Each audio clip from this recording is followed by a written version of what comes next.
দুর্যোগপূর্ণ আবহাওয়ার কারণে নোয়াখালীর দ্বীপ উপজেলা হাতিয়া থেকে জেলা সদরসহ সারা দেশের সঙ্গে সব ধরনের নৌ যোগাযোগ বন্ধ ঘোষণা করেছে প্রশাসন। বুধবার সকাল 10টা থেকে এ সিদ্ধান্ত কার্যকর করা হয়।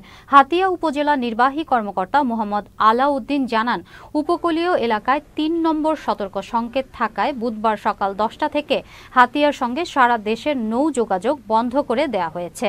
আবহাওয়া স্বাভাবিক না হওয়া পর্যন্ত এ আদেশ জারি থাকবে। ঘাটে ছোট নৌযানগুলোকে নিরাপদে সরিয়ে নিতে মালিকদের নির্দেশ দেওয়া হয়েছে।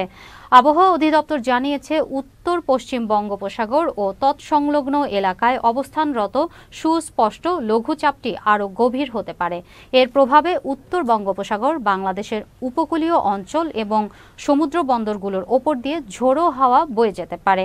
এ কারণে চট্টগ্রাম, কক্সবাজার, মোংলা ও পায়রা সমুদ্র বন্দর সমূহকে 3 নম্বর স্থানীয় সতর্ক সংকেত দেখিয়ে যেতে বলা হয়েছে।